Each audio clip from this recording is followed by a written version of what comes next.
Hi, I'm John Maxwell. When the top companies in the world are looking for trainers, speakers, and coaches, there's one name that stands above the rest, and that's Maxwell Leadership. Our certified team members have gotten proven results for companies all over the globe, and our reputation, I'm proud to say, is second to none. Some of our members have risen to the top of their profession, including the one you're going to meet today. I proudly introduce you to my friend Bob Fabian Zinka. Welcome to the Leadership and Success Podcast with your host, Coach BZ, where we help you lead with purpose and succeed with impact. If you're ready to grow into the kind of leader others want to follow, this podcast is for you. If you're determined to elevate your success and leave a lasting legacy, this podcast is for you. As my mentor, Dr. John C. Maxwell reminds us, everything rises and falls on leadership. Our goal is simple: to inspire you, challenge you, and equip you with insights that can transform the trajectory of your leadership journey. Welcome aboard to another episode of the Leadership and Success Podcast with Coach BZ. Most leadership problems aren't strategy problems. They're autopilot problems. I'm Jen Brown. For more than 20 years, I led diplomatic teams in some pretty challenging environments where reacting on instinct wasn't enough and clarity under pressure was everything. Here's what I learned. The best leaders don't just react. They pause. They choose. They lead on purpose. That's the work I do now, helping leaders get out of autopilot and lead intentionally, to lead themselves, to lead others, and to lead the mission that's bigger than any one of us. Because leadership isn't measured by what you accomplish alone. It's measured by the capacity you build in yourself, in your team, and in the mission you serve. Ready to lead on purpose? Let's talk.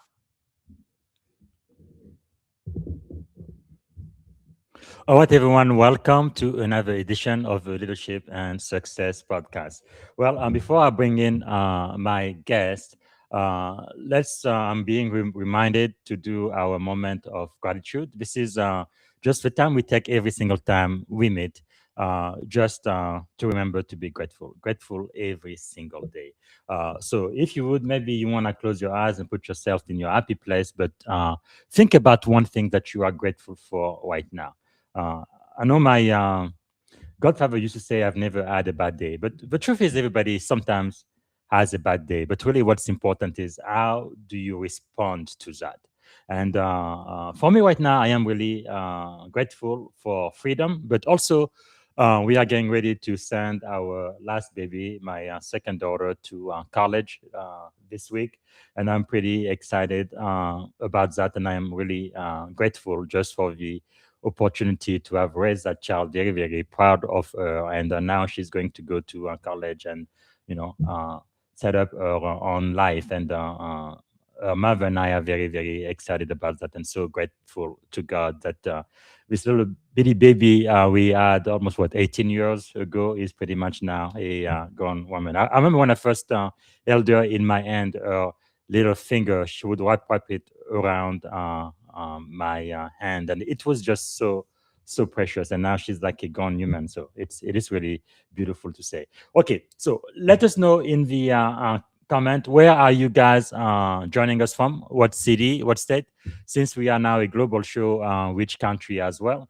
And also let us know what you are grateful for. And if you do have a question for my guest, type it in the comment and we will be answering you live. Okay, let me see if I can do a proper introduction. So again, welcome to today's season 5, episode 171. Wow, I can't believe we've had 171 episodes this year alone since January 2026.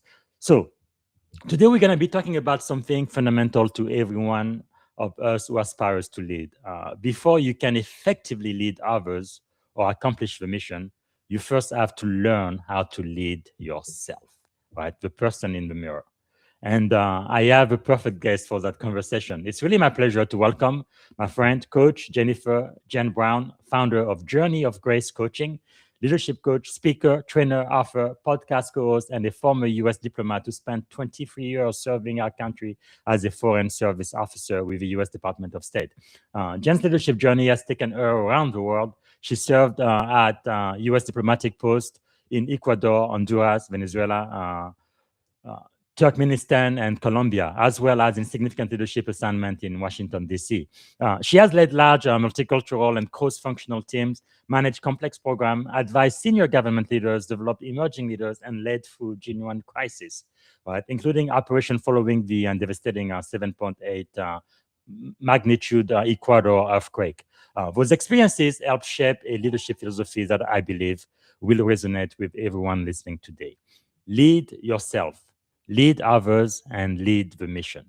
Jen now brings those lessons to leaders and organizations through Journey of Grace coaching, helping people move from reactive autopilot leadership to intentional leadership.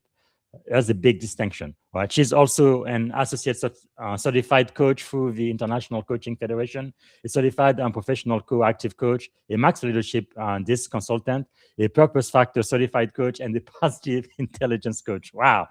Jen earned a Master of Science in National Security Strategy from the National War College at National Defense University. And today she continues serving others, including volunteering as a coach with the Honors Foundation, helping members of the Special Operation community transition into their next chapter. She's also the co-host of Ripple Effect Leadership podcast with retired U.S. Ambassador Hugo Rodriguez Jr., exploring how intentional leadership creates ripples that extend far beyond ourselves. So part of what you're going to be learning today is really why self-leadership must precede leading others and how greater self-awareness change the way we respond under pressure. We're also going to be exploring Jen's deeply personal book, Coming Home to Me, a devotional journey and its companion journal, and discover how stillness, reflection, faith, grace, and intentionality can help you, all of us, become better human beings and better leaders. So without any further ado, please help me welcome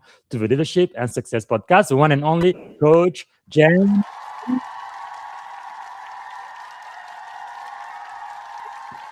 Hi. How are you doing today?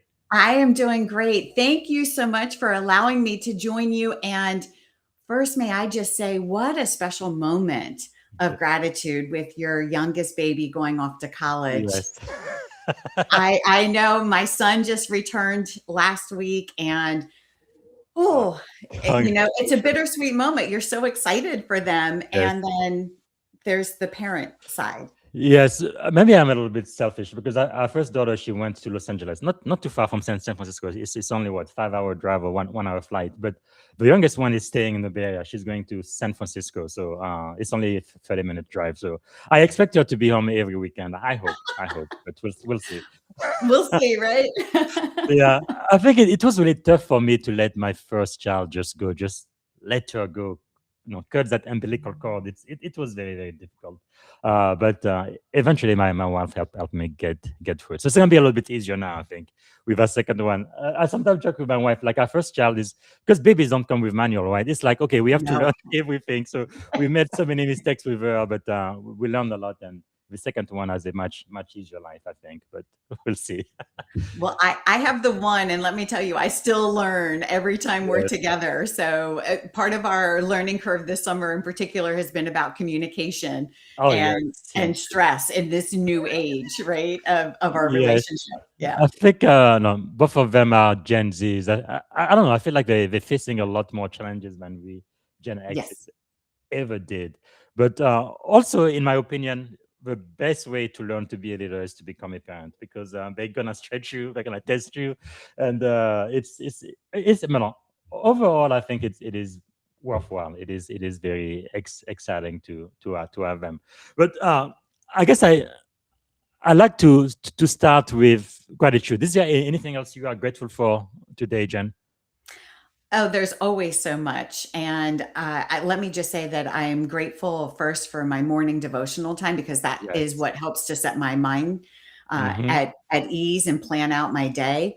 And I think I was sharing with you, had a little mishap on the road today. My car engine Yeah. light came on, and it could have derailed the whole day, but I'm so grateful for the gentleman who helped me with the tow truck, for my Mhm. car dealership place, and just so many good people who show up when we have challenges. So true. And I was sorry to hear about that. But the thing is, the second picture you sent me after that happened, you were completely happy and talking about leadership, and it's like maybe that's going to be the next question I ask you. Where do you think your sense of purpose and joy comes from, even when you face things that most people would say is a pretty bad day? It's not a pleasant experience. It's an intentional choice. And let me just be clear, right? Like, I don't jump into joy and fun in the midst of something challenging per se. But the work I have been doing over the last several years and a deepening of my own faith has helped me to access that joy Wow. and intentional choice so much faster and not stay stuck. And I don't believe perfect exists by any Mhm. stretch. And I used to think that's the goal, but it's really not. I think it is finding those moments of, wow, how can I show up here when Yeah. it's hard? Wow. That is really powerful. There is someone now who just added a comment on LinkedIn. Oh, it's Coach Kimberly Conrad. I don't know if you know her. I have interviewed her. She's Maxwell certified as well. Yeah, she said, "I'm grateful for God's goodness to us." So grateful. Thank you so So much, Kimberly. Great to hear from you. So, some people will be interacting online, and I really love doing this interaction, because when I did my first show 5 years ago from season one, episode one, nobody heard that show. It was just me, myself, and I. Maybe my wife had mercy on me. She had pity for me, and she listened the first 15 minutes. But otherwise, it was just me. So, it's really wonderful to have interaction with people across America, and now all around the world. But if I was to ask you, Jen, is there something about you that most people may not know when they first meet you? Maybe a superpower, a quiet strength, or just something about you that's kind of unique? I would say the superpower is learning to actually love myself and find grace Hmm. for myself. And that did not come easy, I would say. And yet that journey has given me access to so much more for other people. Yes. Wow. That is so powerful. Yeah. And for those who are believers, right, Jesus says, love your neighbor as yourself. And I feel like so many of us, we don't really love ourselves. Well, I'm a recovering people pleaser, and it's still a daily work in progress. Hmm. And that notion of let me do for others before I take care of myself, Yes. in some ways, right? If we're not careful, it can start to be an inauthentic experience, and Hmm. it can lead to resentment. And I was finding myself on that path. Yes. And actually my co-host on my podcast, Ripple Effect, Ambassador Hugo Rodriguez, he used to coach me years ago, and he would always remind me, we have to put our own oxygen mask on first. Hmm.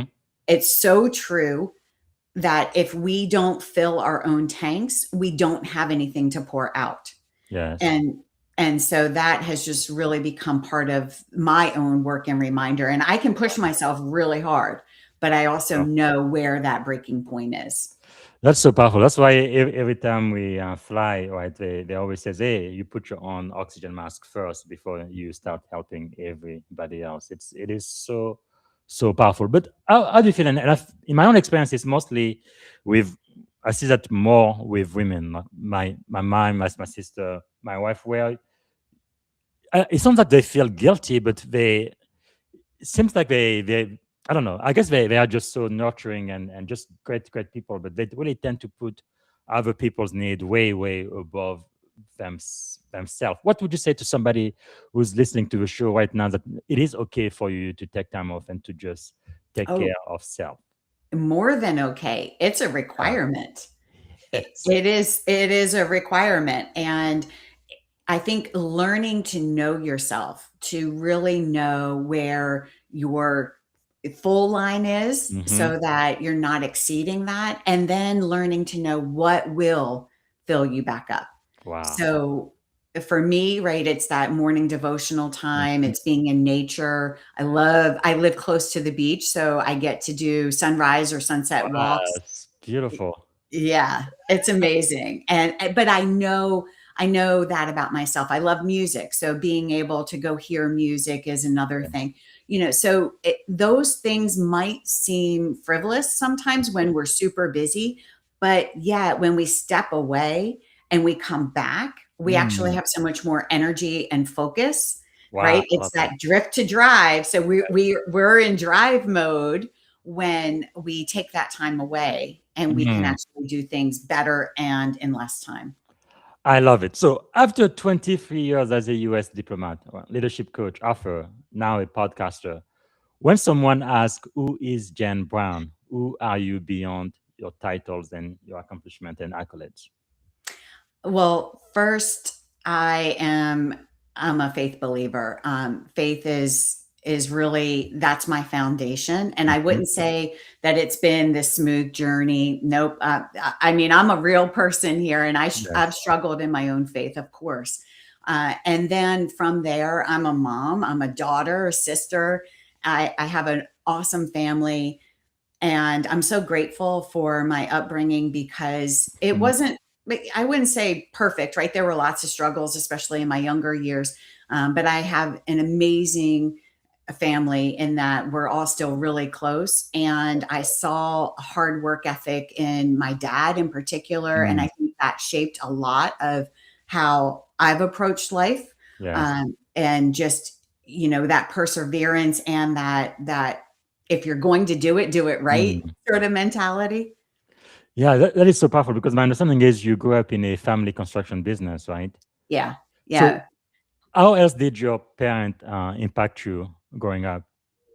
Well, I saw my dad. So it's a family. My dad has a family run paving and excavating business. Wow. He took it over from his dad. And honestly, and now a couple of my brothers are taking it over from my dad. So seeing that That's passed down that's and seeing cool. my dad, right? Mhm. It's taught me so much about, first of all, your identity in business. Yes. And it becomes another child. And so you're so protective of Wow, your business and raising it. And that's amazing. then the commitment of hours when you're working on the business, in the business, Mhm. and the long hours, right? The sweat that goes in at Yeah. night, on the weekends. And as I go through that now in my own transition from government to my own company, Mhm. I see I have so much more respect for what my dad did when he took over the business then. Yes. And I see my brothers starting to branch out with their own ideas. And it's an Wow, interesting dynamic. And it's awesome absolutely because I amazing. also get to help clients in this Mhm. exact space. And I'm like, oh, yeah, my Wow. family's doing that. That's really amazing. I know many people are worried about AI taking over every single industry out there. I can tell you, AI No, cannot do construction, that's for sure. no. But Although I've heard some amazing things in that there are AI powered construction equipment. There's Mhm. AI powered construction equipment out there doing certain things. I have some mixed feelings about that. We'll see, Yeah. right? But certainly anyone who's in the construction industry, when you're outside and the heat index is 110 or more, Ooh, right? yeah. You, some AI help might not be a bad thing there, but you still need that human element. Yes, Yeah. yes. Especially when it comes to leadership. In my opinion, I don't know why this came to me. Maybe it was a revelation, but I was about 17 years old. I just came to the US and I was starting college and I was like, I need to learn three things in this. I guess it was in 1996. So the new millennium was around the corner. I'm like, in this next millennium, we're gonna. I thought it would be the age of information technology, but it's really the age of AI now. To Yeah. be very specific, but anyway, I was like, we're gonna need to have three separate skills that I'm gonna need to master. One is technology. I saw it was taking over pretty much everything in the 90s, and then leadership. I felt like leadership was really key, and then business. I think if I have business skills, leadership, and technology skills, I will always have a job. I will find a way to make it, but it is just amazing with the advancement of technology today. One thing AI cannot do is definitely lead. So uh, those are skills we definitely need. So from your story, you grew up in a a family construction business to now representing the United States around the world. Wow, what a great honor and privilege that is. Yes. Where did your earliest understanding of leadership come from? It actually came from my career with the State Department. I didn't so let me fill in the gaps. Mhm. Between my childhood, I ended up in Atlanta and I did my undergrad at Georgia State, and I majored in Spanish international business. So I was all Mm, about the business. I wanted to be in Latin America. That was true, and that came true with the State wow. Department. And I I say I stumbled into the diplomatic career because Colin Powell Hmm. was Secretary of State with the Department of State when I joined in 2002, and he really brought leadership to a new level, I Hmm. think, with the State Department, and really focused on hiring, right, getting the right numbers in of Hmm. people in the right positions and bringing training in a different way. Yes. And so for me, like, he was really that first leader I saw who embodied leadership. Mm, And that boiled down, if I have one word that I think is a key value for me, it's connection. yes. And on all levels. And he connected with people. He would see, people cleaning the hallways Yeah. and say hello to them, right? Yes. And that to me is leadership. Yes. Yeah. I think he also told me his story. I think in the State Department building, the HQ, it's usually, I think they were black, but I think from immigrant, I think from Haiti or so somewhere. But anyway, most people would just ignore them. But he was the Secretary of State would go down there and talk to each one of them and shake their hand. And Yes. it was like, wow, that shows you just so much about humility and connection, about just leadership, just period. It's like, wow, that's just amazing. But then something he kind of found out too was when those people didn't like you, and you this big huge guy from State Department, you want to park your car in here, those immigrant trying to help out, they would the way they would allow you to park would also allow you to get out early or not, meaning your car could get stuck. But anyway, when people weren't very very nice to them without telling them, of course, they would make them park in places where it would be very difficult for them to get out of. But anyway, it's definitely the lesson for me is you have to treat everybody with respect and dignity, no matter who they are, and that's such a powerful lesson. Well, it really is. And, as John Maxwell always Mhm. refers to those three key questions, and I Yes. love to bring those up with connection Mhm. because people do want to know, do you value me? Yes. And because we're human, what can you do for me? Right? Let's be Yeah. real. Hmm. And then third, can I trust you? Yes. And so when we are talking about building a culture of trust within an organization of any kind, a family, right? Those questions are still there. And Mhm. so how are we showing up? And when you were talking about leadership being one of the three things you were focused on, Mhm. as I was doing my undergrad, I thought it was management, right? And so Mhm. my style, I thought, was manage by walking around. Yes. And then And when I blanket. Yeah. right, but when I really started to learn leadership, I thought, "No, that's what I'm doing. It's connecting by Mm. walking around. Yes. It's building out those 3 questions in a way." And I didn't have the language back then, Mhm. right? I didn't Yes. know that John Maxwell was out there saying Yes. these 3 questions, but it became in my leadership style, how am I connecting with my team to show Mm. those 3 questions? That's so powerful. I value you. How can I help you? And I will earn your trust. Wow. Mhm. So powerful. Now, you have said that live and lead out loud to be the ripple. I think that is so critical. It looks like it's essential to pretty much everything you have been doing, from the department to all of the coaching you do now. What does that mean to you to live and lead out loud to be the ripple? It is, I think, being authentic and showing up as your full self Mm, as we're living and leading in life. I wouldn't say that I've always had that.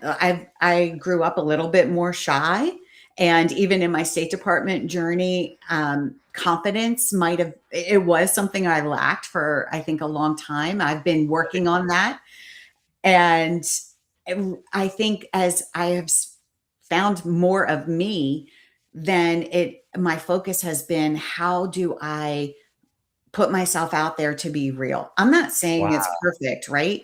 But if I'm going to say something, maybe I struggle in living it out loud, Mhm. but I'm going to keep showing up and trying to live it out loud. Wonderful. Wow, that is amazing. Quite insightful. Because when you look back at the young women who entered the foreign service under Secretary Colin Powell, how different is that young woman to the leader sitting with me today? Oh my gosh, very different. Very different. I used to be the type of person where if I said hello to you, I would turn beet red. I was Wow. really shy, and I had a lot of imposter syndrome going on when I entered the State Department. Here I am surrounded by people who are brilliant. They've gone to great schools. Georgia State's a great school.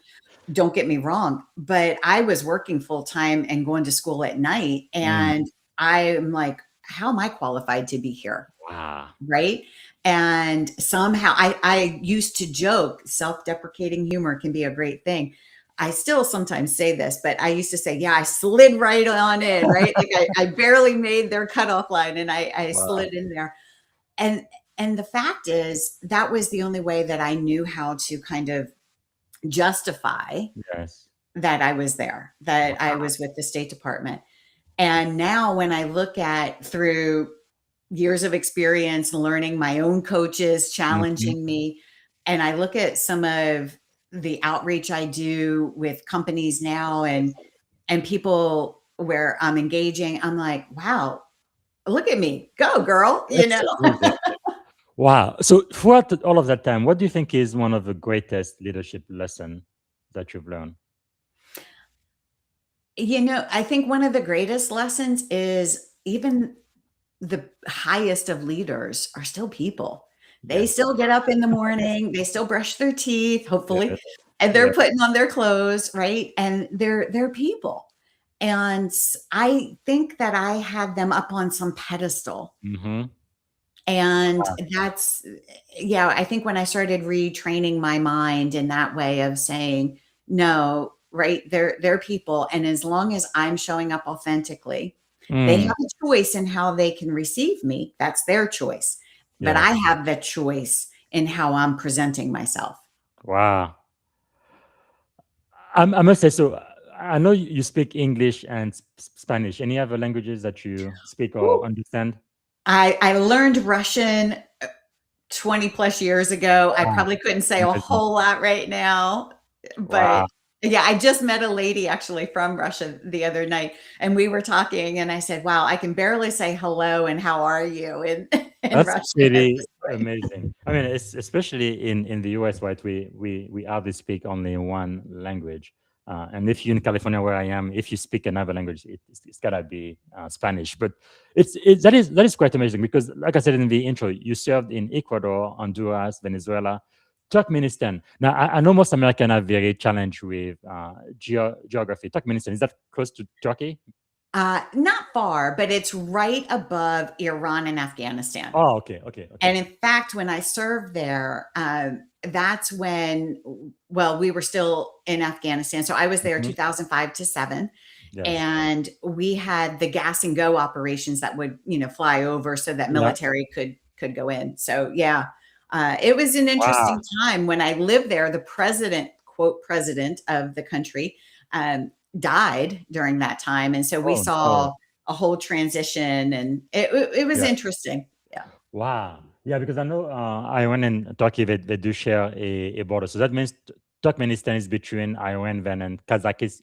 Was it Kazakhstan and Uzbekistan, right? Uzbekistan. Yeah, it's directly between Uzbekistan and Iran and Afghanistan. Yeah. Fantastic, fantastic. Wow, what a career you've had, and also Colombia, and of course Washington D.C. Yeah. What did leading across cultures teach you that you could never have learned in a classroom? It's really about connecting with people because without the relationships, it's so much harder to find that negotiating room, Mm-hmm. to bring people on board, to have real conversations. I used to be in meetings where people they would say yes, they'd nod their heads, but they inside were going no, right? And so really having that relationship where you can have those private conversations before you start to go into meetings, where you start to Yes. understand what's important to the person. Mm-hmm. You can't do that in a classroom. Wow, so true. So really, the culture is very important as well.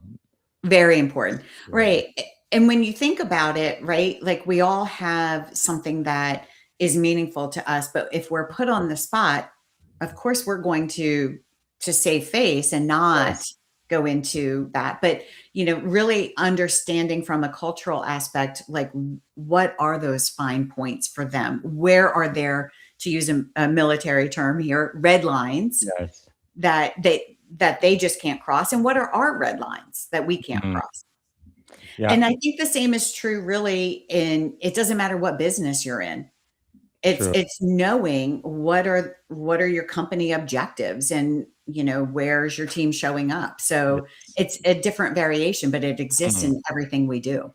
So powerful. As you know, our primary mentor, Dr. Maxwell, always says that leadership is influence, nothing less and nothing more. Now, being a diplomat, I have to guess you often have to influence people you don't command, right? Oh, yeah. What did diplomacy really teach you about influence without authority? Again, it's really that relationship building. So before going into something where I would put people on the spot, it's picking up the phone or having an in-person meeting and having that conversation. Mm-hmm. So, really, even if the person couldn't get to a yes, well, what can you get to? Okay, that's great to know. Here's where we are, and how do we try to work this? But working across the government in DC, lots of calls where I'm not somebody's supervisor, Mm-hmm. and yet we have overall the same mission, but then we have sub objectives that maybe don't quite match up. So it's finding where we can come to alignment in that space. But, really, if we think that, and I know, right, I've been in those roles where as leadership, sometimes you need that authority, sort of like I'm in a crisis and let's go, let's do. Yes. And knowing when that's appropriate and knowing when you need to really build that relationship Wow. to lead from a higher level leadership position. That's really wisdom, because I did mention the 7.8 magnitude earthquake in Ecuador. You helped lead operation following that. Can you take us back to that moment? What happened to leadership when the crisis is real, right? People are definitely in danger, but information is incomplete, like it always is. People are afraid, and the decision cannot wait. All of the chaos. What Yeah. happened there?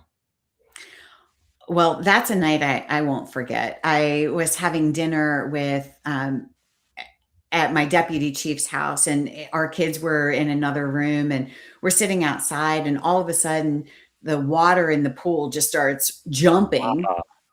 And we're like, whoa, and we feel the ground and we hear some china rattle, and we're like, whoa, wait. So we grab the kids and we get to a door frame, and we huddled, and then it stopped and it passed, and we were like, whoa, this is pretty serious, right? And so that first step is really, okay, when you train for crises, right? Yeah. That accountability piece. Let's get accountability of our people. Mhm. And let's start that that crisis communication plan of who are we notifying. And I was so lucky. I worked with great leadership. I was in Wow. Guayaquil at our consulate there, and we had great leadership in Guayaquil, Mm. in Quito at the embassy, and certainly our people back in DC, and really seeing the mission come together as a whole to work with the government of Ecuador, based on whatever the government of Ecuador said they needed, right? Because Mhm. they're the host country. We're not Yeah. here to impose our Mhm. will. And my job in particular was, I was responsible for consular services. So US Wow. citizens in that area. And I Yeah. worked with my counterpart in Quito. And I remember that night, as soon as everything Wow. was mostly stable, I drove into the consulate and I thought, I need to alert and get all these chains of communication going. Man. And I wasn't quite sure what damage there might have been in Guayaquil itself. And so I was in contact with our American Citizen Services chief, and I said, look, I'm driving in, I'm going to start this process. Mm. And so I did, and kind of got that, and had a great team. Oh, they were so capable. And what I remember is I jumped into action in that sense. And it really became so key that as we started getting into the normalization of what would Mhm. follow in those next days, that I got out of the way and let this amazing team go do their work. And they did amazing work. They went out to the impacted area, and they were connecting with local officials and searching for people. And we had some injured citizens and trying to Mm. work that. And Wow. yeah, we were lucky, in the sense, no US citizen fatalities from that. But, I look at the earthquakes in Colombia and Venezuela and Mhm. Japan, multiple earthquakes. And I think one thing that really stands out is back in the US, we don't think so much about what happens. And the fact we have US citizens who live overseas, who travel overseas, and our diplomatic people, our military colleagues, government colleagues are there to work with local communities who are so impacted. And Yeah. infrastructure standards are not necessarily the same. So that Mhm. impact is so much more than it might be in other places. Wow. That's really incredible. And it's it's really something when you're training and what you plan for, because it's one thing, it's kind of theoretical. You cannot imagine it in your mind, but being right there in the Yeah. midst of this, and then having to apply what you have trained for, and saving lives. I mean, that's really something. Huh? It's amazing. And I have to say, I have goosebumps when I think about that team in Guayaquil, because when I first arrived in Guayaquil, and part of my leadership learning journey happened there, in that we had some big challenges when I arrived, and I was, as the leader, trying to have the answers and trying to Mhm. protect the team from some of the stress. But they, of course, know when you're stressed as a leader, right? They pick up on that. And so I did a lot of work on myself, had a leadership coach. And what I started to see is, as I did my work, John Maxwell's law of the lid, as I did my Yeah. work and grew, the team grew, right? Mhm. And it was so powerful because I stopped being that bottleneck. Yes. They got to brainstorm on, how do we address some of these operational Wow. challenges. They took it and they ran with it and did far better than I could have. Yes. So fast forward that work into the earthquake. And if that journey hadn't happened, Mm. our response probably would have looked a lot different. And Yes. I knew to get out of the way, because this team was trained. And so Wow. the team handling US Citizen Services, they handled it beautifully. The team amazing. handling visa operations, we thought we're going to need to divert more people to the US Citizen Services side. Mhm. But no, the team came up with a plan, and they said, no, we can stay operational. Here's how we can do this. Oh, That's amazing. So they surprised you. Wow. they did. They were amazing. I'm like, this is like the best possible I love it. outcome in a very difficult time. That is so powerful. That's why earlier we talked about management and leadership. I'm sure everybody listening have had this experience at least once. When you have a pretty bad manager. They want to control you, tell you exactly what to do, how to do it, now breathe behind your neck and all of that. But when you're a leader, you just train people, you give them what they need, you remove any obstacle, and then you let them just shine and show their genius. There's just nothing like it. But in those high pressure environment, Jen, how do leaders project calm without pretending everything is okay? So I show my emotions pretty quickly, and that is something I'm very aware of. And I try to be pretty honest with my teams about that, Mhm. right? So it's something that I continue to work on in that calm state. Mhm. Uh, I'm not saying that it's a perfect journey, but I think what a leader's job really is to communicate with their team. Who are they? And Yes. get their team's feedback, and then invite their team to help hold them accountable. And Mhm. so I think in my journey, I've had teams give me feedback as well. And okay, if you walk fast, does that mean you're stressed? Well, no, I'm a fast walker. Yes. But the appearance of walking Mhm. fast might convey being stressed. So it's really having open conversation, I like that. creating a space for safe feedback. Yes. Um, and and then I think when you have that and you have that trust in your team, well, I knew this isn't all on me, right? Mhm. I'm not Mm. carrying this huge responsibility alone. And that stood out to me during that earthquake too, because I remember being told leadership's lonely at the top. Yes. And honestly, it doesn't have to be so lonely. True. Certain people, yes. I mean, the circles do change as you're in higher leadership positions. I get all of that. But the Mhm. key is having that right circle around you so that it's Mm. not so lonely. So powerful. Yeah, another one of my mentor told me, as you move up, make sure that there is at least somebody else behind you, right? You don't want to get to the top all by yourself. That's right. Wow.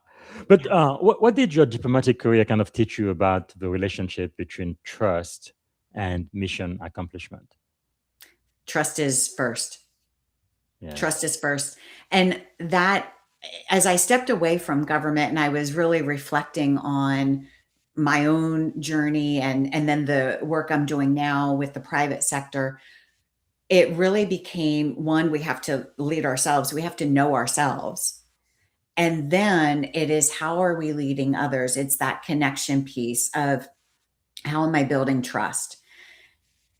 Because Mm. without that trust, we really can't communicate and give honest feedback, have a real hard conversation. And we're people, Yes. we're messy.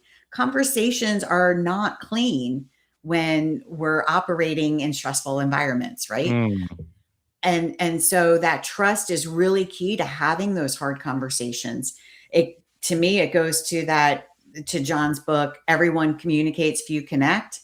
Yes. We can talk, but we're talking past each other if we don't have trust and an understanding of each other.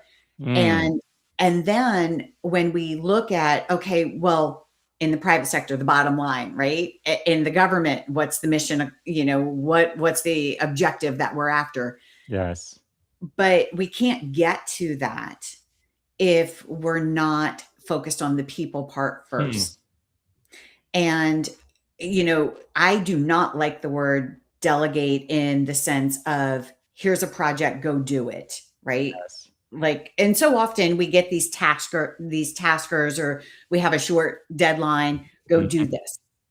But I think that misses, and I thought about this a lot because I've played with the word empower. Let me empower my team to go do this. Yes. Well, that still feels a little short-sighted, and at least to me. And so that's where I started thinking, no, this is really about transferring ownership. Mhm. And you can't do that if you don't have connection based on trust, Yes. if you don't have clarity in your Mm. communication, expectations, and Yes. if you don't have accountability, because at the end of the day, we have Wow. something that we need to be responsible for.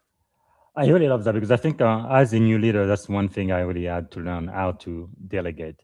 Because for most of us, the reason why they put you in position of leadership is because you are so good as an individual contributor doing Yes. what you do, right? And then all of a sudden you are in charge of people, and you have to let them do it. I'm like, I do it better than you, so I can do it with my eyes closed, right? In two Yes. seconds, I'm done. Well, they have to try and try again, and they make mistake. But really, when you think about it, that's how you learn to. Somebody gave you the opportunity to fail, so you could learn and become really good at this. So I usually say that crisis, they really do not start new habits, right? New leadership habit, but actually reveal who you are. Going through Yes. all of the crisis you went through, the State Department specifically, what did you learn about yourself as a leader? What did that reveal to yourself? From a personal side, how good it felt to see my team just rise Yes. and take it. Wow. Yeah. Beautiful. I was the facilitator, right? They did it. Wow. That's And that was just so really so powerful, to be honest. wow. Um, That is and yeah, and I think, from another side, and I had learned this from before, but preparation is really key. hmm And you train, we did a lot of training as you did in the military, right? yeah. But you can only train so far, and then you're in the real thing, and Mhm. variables come up. But when you train, you have more Of course. confidence in knowing what you have access to in your own thinking and in resources. Yes. Yeah. So I think, I love that. yeah. Yeah, I think it's Oprah who taught me that success happens when preparation meets opportunity. Because if Yes. you wait until the opportunity shows up, it's going to be way, way too late. And no, I have so much to talk to you. I think I could be talking to you for hours and hours, but we don't have that today. So I do need to talk about your book and its companion.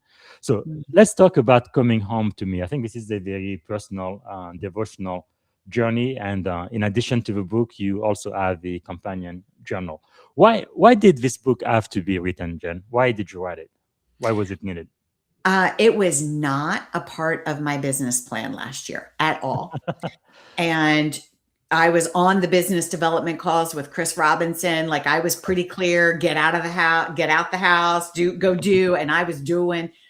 And the Saturday of Labor Day weekend last year, I woke up, and faith is just really important to me. And I really felt the Spirit right here say, this is what you're going to do. You're going to write this book, and laid it all out. The title, that picture is from Mhm. my kayaking trip on my birthday last year. Wow, And just gave me the whole vision, the whole amazing. dump. And I was like, no, no, not part of the business plan. I like to wrestle with God. I'll Yeah. say that, which I kind of just imagine that he laughs and says, that's cute. Did you Nice feel try. like you had to stretch yourself a little bit? Yeah, I mean, so I took it on. By midday that day, I started writing down the Wow. message I had received from it. And I didn't know who the audience really was. hmm But what I can tell you now is it was meant for me. As I do Wow. my own work every day, I open it and I'm like, oh, wow, that's where I am. And that's exactly the message I needed. And That's things that I amazing. wrote before I knew that have happened this year, Mhm. it's really bizarre. But here's who I think that it's for. I had lost part of my own voice being in the government. No fault Mm. against the government, right? Just as when you're part of the government, you're serving a higher mission, and you do have to, monitor what you say and all of that. And I'm not saying they told me Mhm. not to have faith or anything, but I feel like two things happened. The day I retired, I joined the John Maxwell team. That had been on my vision board for several years, and the timing just aligned. Perfect. Yes. And I knew that I was called. My word of the year last year was adventure, meaning to be Mm. bold in my faith. And I didn't know how that was going to show up. Yes. And then it did. And so, Man, that's yeah. amazing. I really love the way you set up your devotion, because for each month you start with a thought. For example, for January, reflection before result, and then you have one for January 1 to 2nd, all the way through. And then for February, for example, you start with loving yourself as God loves you, which is quite powerful. And then you go through the devotion for February 1, 2, 3, and so forth. I guess the question I have for you then, was there maybe a chapter that was most challenging for you to write, or maybe one that kind of surprised you, or you ended up learning something completely unexpected as you finish writing it? Yeah, I think, well, a couple themes have shown up in a couple places. July itself was on freedom, the Hmm. freedom of letting go of Yeah. certain things. And that was a pretty interesting month for me as I've worked through some things. The passages that have shown up on grace have, Hmm. grace to me is a key value. It's grace for yourself and grace for others. Yes. And so that work has been really powerful. But I think, freedom and forgiving, um, especially even when reconciliation and with other relationships isn't really an Hmm. option. Wow. And from a leadership perspective, think of the weight that we carry when we don't access freedom. That is really deep, very insightful. Because even the title itself, right? You are talking about coming home to me. I guess one might ask the question, coming home to me, what were you coming home from, and what Right. were you coming home to? Yeah. I think for me, I never really questioned what I was coming home from. It was coming home to God and to myself, like Hmm. getting real with me again. Yes. And I think then the from is a previous chapter of life, right? It's that Hmm. transition. I was in that professional transition. I was in personal transition. And as you grow, it is true. Your circle of people Yes. changes. And I think, which is not always bad, especially as we learn to have healthy boundaries and we know what we're standing for and where we're going. But Yes. it's hard. It's hard. Wow. But really, based on everything you are saying, it seems to me like when it comes to leadership, it really starts with self awareness, doesn't it? Completely. Wow. Completely. And I think we can lead others without being fully aware, but we're Mm. capped. Yes. Yes. The law of the lead. So Yeah, because you spent decades in a career where achievement, responsibility, service, and mission matter enormously, just like in the military. But can we become so identified with what we do that we kind of lose touch with who we actually are? that was Yeah. the place where I found myself. It was that my identity, and I knew I'd be retiring from the State Department for several years. So there Mhm. was nothing political about that move for me. Yeah. It was really, I knew that would happen just based on my personal situation with my son in school. Hmm. And so even with that preparation, I wasn't prepared for the full impact of the identity shift of, Yes. wow, I am no longer a diplomat. I'm no longer with the Department of State. I'm, Mm. who am I? Yeah. And what do I stand for? Um, yeah, I That's mean, really powerful. yeah, this book, I mean, that devotional, I think, again, was really for me as I'm doing my own work. And the thing with all of us as coaches, we're normally doing our own work as we are coaching other people, right? Hmm. And we end up coaching people based on, normally, Yeah. often based on our own journeys. So true, because we are human being, right? Not human doings. And Yes. sometimes we kind of get confused. But besides yourself, who was your avatar? Who was the person you had in mind when you were writing your book? Who were you talking to? Uh, so my grandparents have played a big piece of a big role in my life, and so my grandparents certainly um, came into it, and I can Wow. just kind of hear, yeah, like, and I don't know why I'm about to say this, but when I was growing up, my family would sometimes call me Jenny, and so I would Mhm. hear that Jenny, like, keep going, Wow. uh, That's really and something. Yeah, it was great to tap into that, and I have I to love that. say, I hunkered down, like, I spent about 3 plus months, 3 to 4 months writing this book, right? Being a Wow. very condensed time period to get it released in December, and I never Amazing. felt so comforted in my life. Wow. There was such a peace of it was stressful, but there was Yes. peace. I would love that because when we talk about wisdom, I think there is something generational about it. It is universal and it is self-sustaining, and it doesn't matter, right? If it was your parents, your grandparents, your grandparents, those principles apply no matter who you are, no matter which century or even which country or what language you speak, and that is so powerful because you do emphasize stillness in your devotion. Yet many of Mhm. us, especially high performing leaders, know almost equate stillness with being unproductive while I am not Yes. doing something. So, what can Oh, leaders really hear in stillness that we miss while constantly moving and just doing stuff? oh, what an awesome question, and certainly one I have wrestled with too. And so I think stillness looks differently for every person. I can be still in my morning devotional time, Yes. and I can be still while I'm out walking on the beach or walking in Mhm. nature. And the reason I say that is because that's where my mind gets to be still. I don't Yes. need my body to be still for my mind to quiet. And I think Wow. that each person has to find what works for them. But without that stillness happening, we lose access to our higher thinking. Wow. That's really powerful. But definitely, we can see your faith expressed throughout the book. How has your faith influenced your understanding of leadership? Especially when things are uncertain and people are in transition. Oh, trust. It's that trust word again. And it's Yes. hard when there's uncertainty, when things don't make sense. Hmm.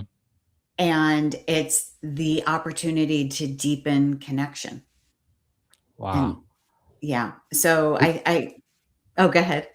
No, no, this is really powerful. It made me think. Was there maybe an experience you are willing to share, either growing up or you really finding your faith, where you kind of develop that certainty that some way somehow things are going to work out? It's an interesting question, and, bumps in the road Hmm. in early childhood experiences, even in my own journey, because I think when we don't often look at our own childhood experiences, patterns do repeat. Yes. And through some of the hardest times in my life, that's when faith showed up Mm. Wow. the strongest. And that's when I knew it will work out.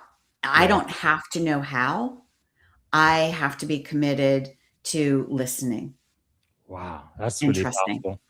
Because not only I see faith, but I also see grace throughout your writing, both for the book and the companion journal. What does grace mean in coming home to me? And also, how is grace compatible with accountability and high standards? Oh, I love that. Oh, great. So, first, I wrestled with grace in my faith, thinking, yes, I do believe Jesus died for me, right? And forgave me. And it was hard for me to accept that forgiveness, even though I knew it. And so that work has really, I had oh, wow.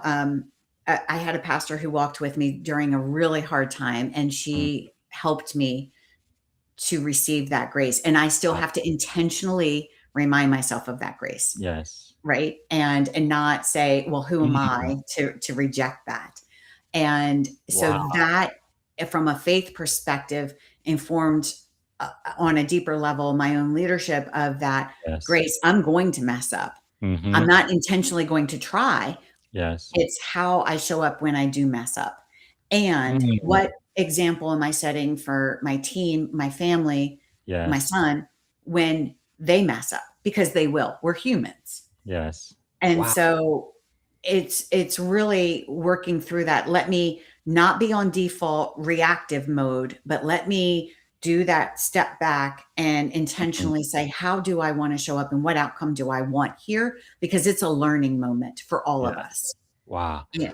So we really And, should be applying that grace to ourselves, don't we? Love yourself, but oh also yeah. forgive yourself, right?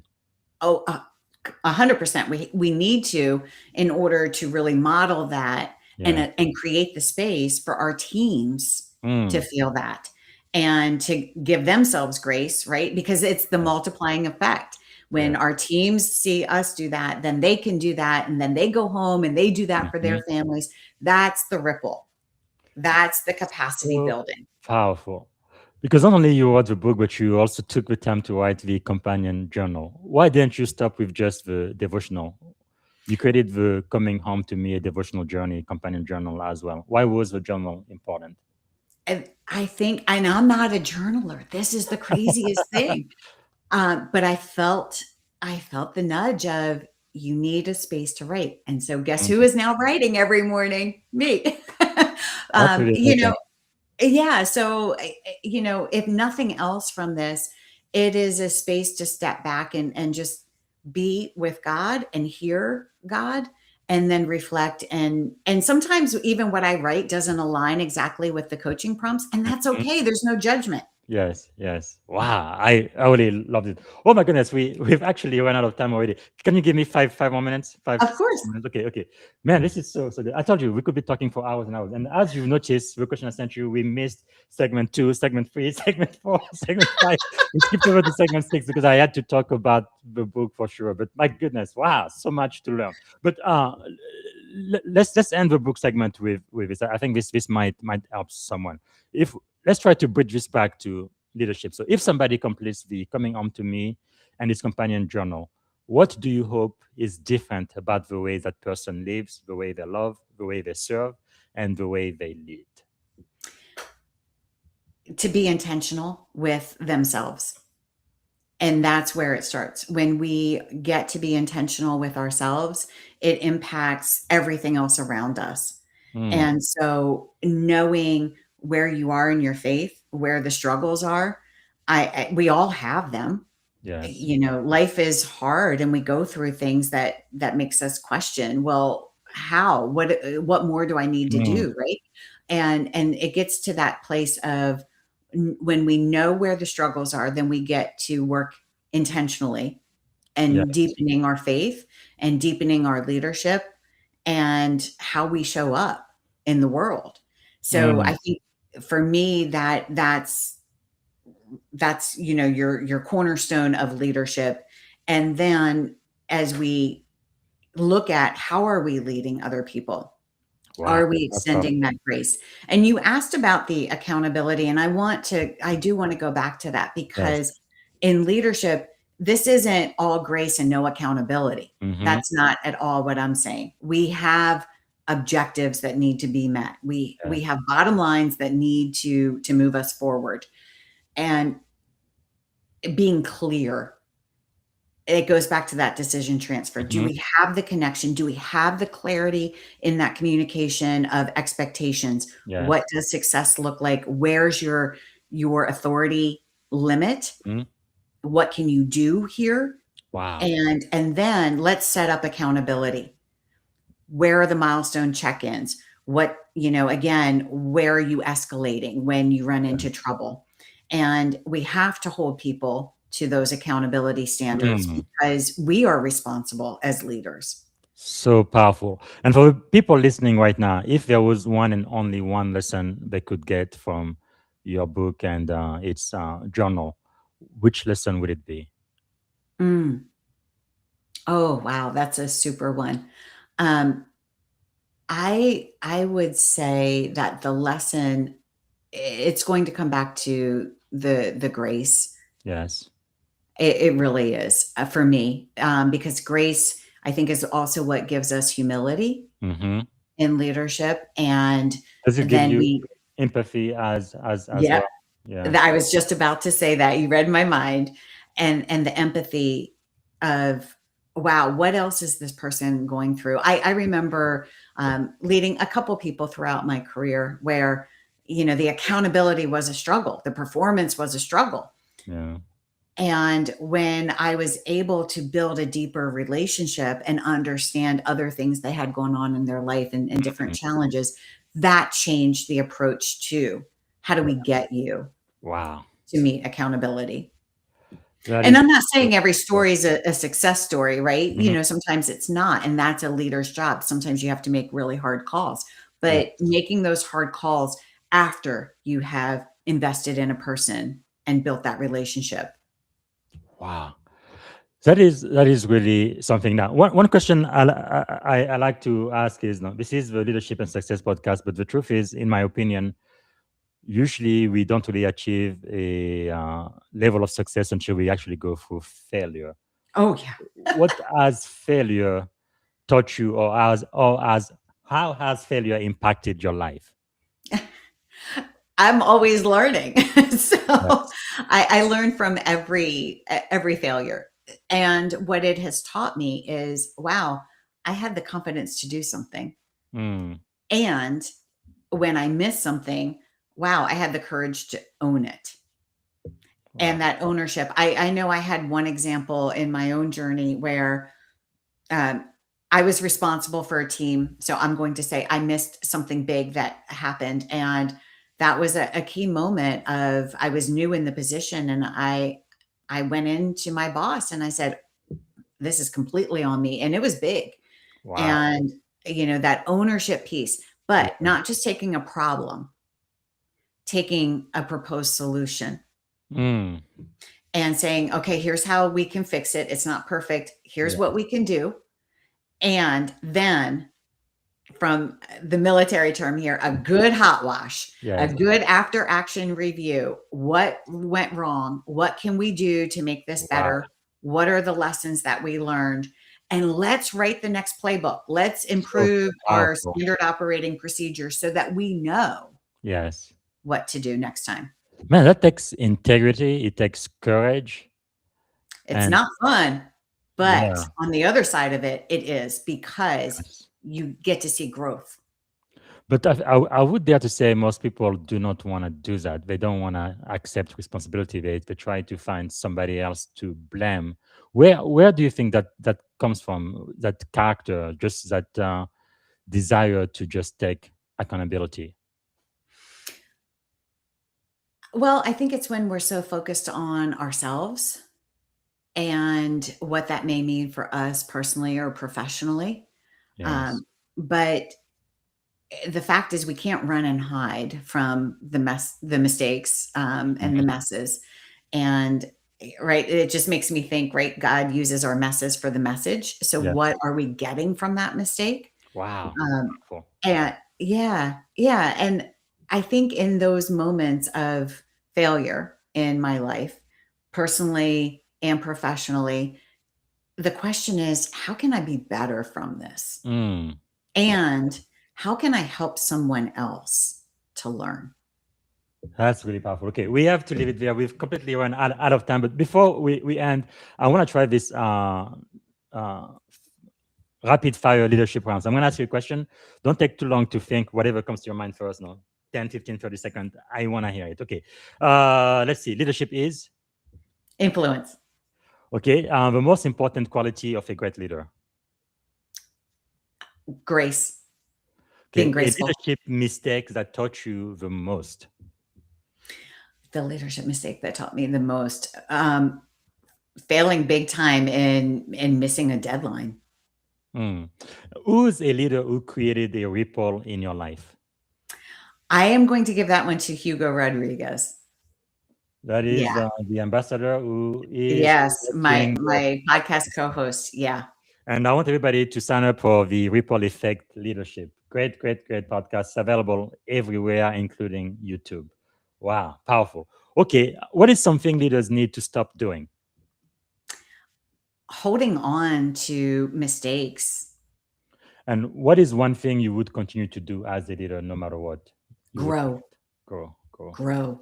Powerful, powerful. Yeah, I think that's really the secret to success, isn't it? When you say you're going to be a student for life and keep growing and growing and going. Like Papa John says, if you are the smartest person in the room, you are in No. the wrong room. Yeah. Exactly. Wow. Okay. So, what is one book beside your own, of course, that shaped your leadership? My first Maxwell book, which was Developing the Leader Within You before it Convenient. was Yes. 2.0. Yes. I Yes. love that one too. Okay. Yeah. To me, my favorite Maxwell book is this one here, the 21 Irrevocable Laws of Leadership. I read it over and over and over again every single year. It's just Yeah. powerful. Okay. And let me see. Let's end with one piece of advice for the Jen Brown beginning a foreign service career.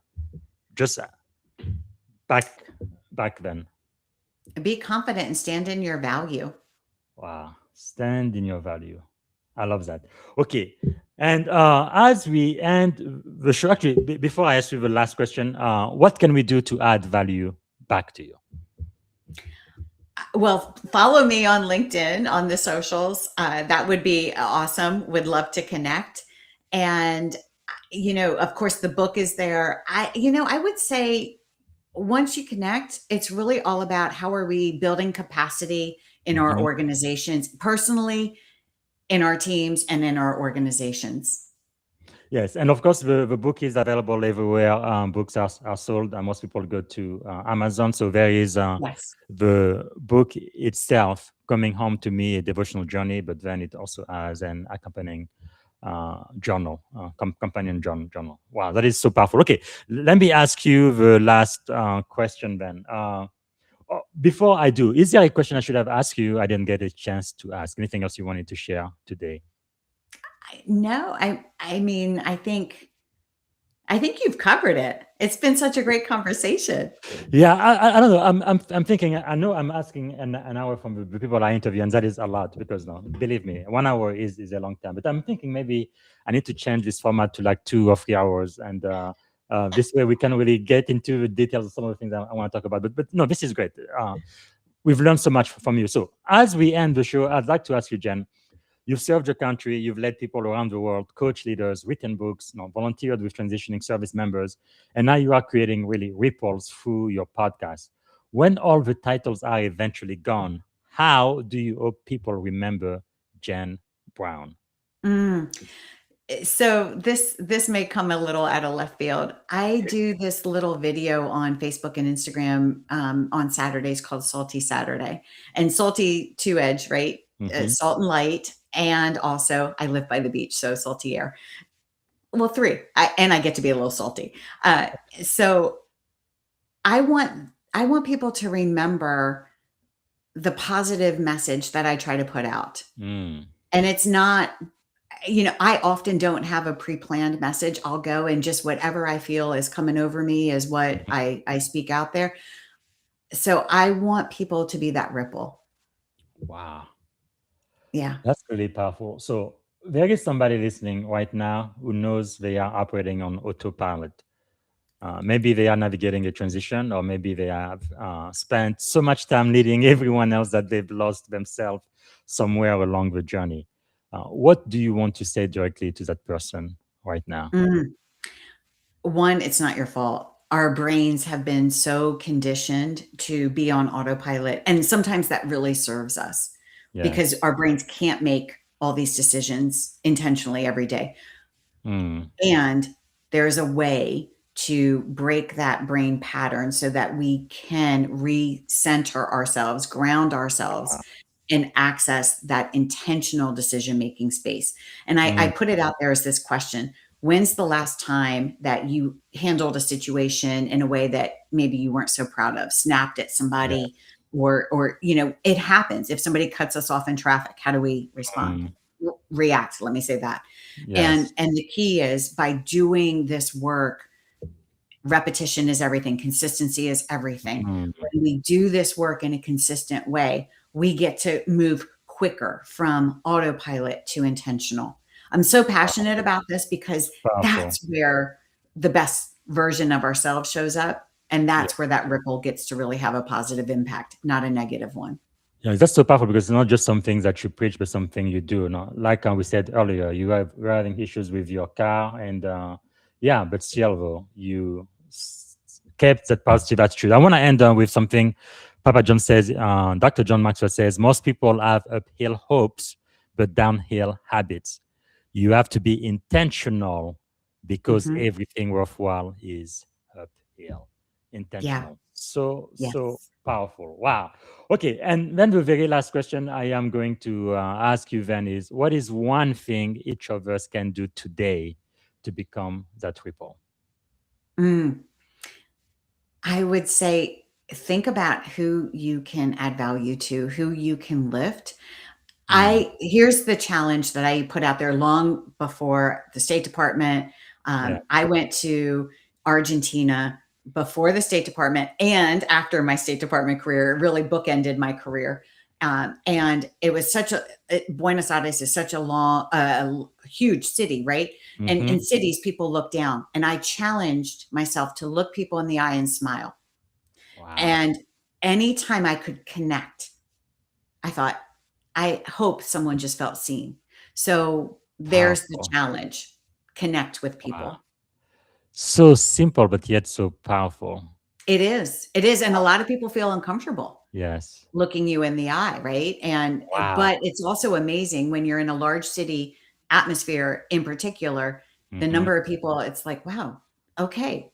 And a Wow. smile happens. So it is simple. Something. Because Yeah, even kind of like a small pebble, you just throw it on the lake or something, and then they start creating such a that's huge it. ripple. It's That's it. wow, powerful. Thank you. Thanks so much. Okay, very last question, and the show is done. One word that represent our time on this podcast today. Deeply intentional. I'm going to say that. I I love think it. it's 2 words. It's 2 words. So Got cool. this went deep, and I love that because it's all about connection. Well, I wish I could have asked you the question for the other free segment we had to skip, but this was really great. Thank you so much for taking the time to speak to us, to my audience. We've learned so much from your wisdom, and really, Coach Jen, we are so grateful. Thank you. Oh, thank you for all that you do and for having me. Just that. All right. All right, everybody. This is one for the book, and again, I want all of you to go ahead and pick up a copy of the book. It's on Amazon. It's everywhere.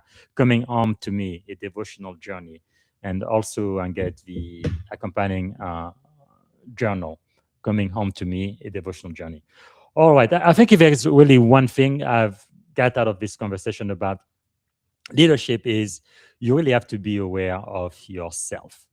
You need to know you. You need to be aware of you, and then you need to try to really build those connections. And they have to be a real connection, right? It's not like, oh, I went to school or I took a course about leadership and now I'm gonna try to connect with my people. And you have kind of like a checklist. No, forget about the checklist. You really get to value people, add value to people, and serve them. And I think as you build those connections, everything else is going to get better. Wow. All right, this is it for today. Tomorrow, I'm going to have another interview with Ms. Tam Lawrence. She's going to be here in the morning. She's the one, she says, she builds before the emergency. She doesn't wait for a crisis to validate a solution. She's also the founder of Exposure Plus TV, so founder, CEO of Pickstar Incorporated, and president of Exposure Plus TV, a creator, a human verdict, and she always building before the emergency. It's going to be a very fascinating interview tomorrow. All right. Until then, have a wonderful rest of your day. And thank you so much for watching the show today. Bye for now. Thank you for tuning in to the Leadership and Success Podcast with your host, Coach BZ. If today's episode added value to your leadership journey, be sure to subscribe, share, and join us again for more wisdom nuggets on how to lead better and achieve greater success. Remember, leadership is the most critical skill of our time. The world will always need leaders to inspire others, drive innovation, and execute meaningful strategy. So why not count yourself among the bold leaders shaping the 21st century? Until next time, stay inspired, stay committed,